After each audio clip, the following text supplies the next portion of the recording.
To be like Jesus, written by Ellen G. White. Take time to be holy. Speak off with thy Lord. Abiding in all ways and feed on his word. Make friends of God's children. Help those who are weak. Forgetting in nothing his blessings to seek. Worshipping at home, November 7th. Time for worship to be set apart as sacred. I am the living bread which came down from heaven. If anyone eats of this bread, he will live forever, and the bread that I shall give is my flesh, which I shall give for the life of the world. John 6, verse 51. The incense, ascending with the prayers of Israel, represents the merits and intercession of Christ.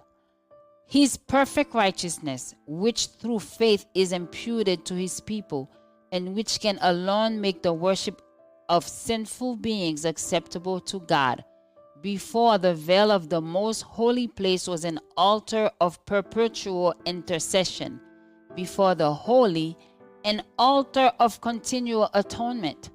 By blood and by incense, God was to be approached, symbols pointing to the great mediator, through whom sinners may approach Jehovah, and through whom alone mercy and salvation can be granted to the repentant, believing soul.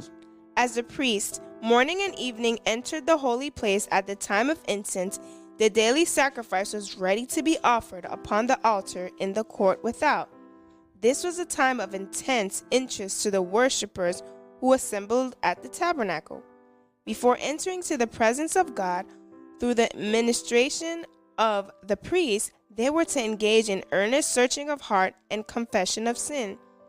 They united in silent prayer with their faces toward the holy place. Thus, their petitions ascended with the clouds of incense, while faith laid hold upon the merits of the promised Savior, prefigured by the atoning sacrifice. The hours appointed to the morning and the evening sacrifice were regarded as sacred, and they came to be observed as the set time for worship throughout the Jewish nation.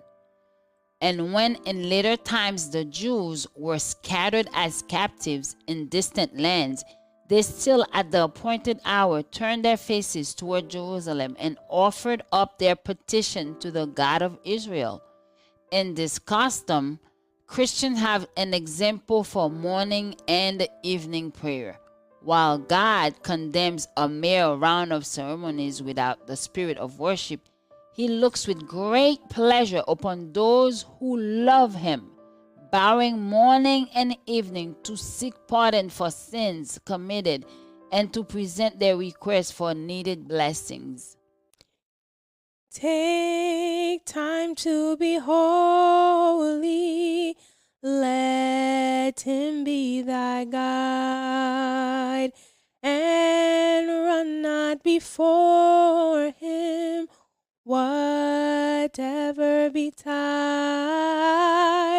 in joy or in sorrow, still follow the Lord, and looking to Jesus, still trust in his word. Join us tomorrow for another devotional reading by God's grace. May we worship God in spirit and in truth. May our hearts sing praises and adoration to our God.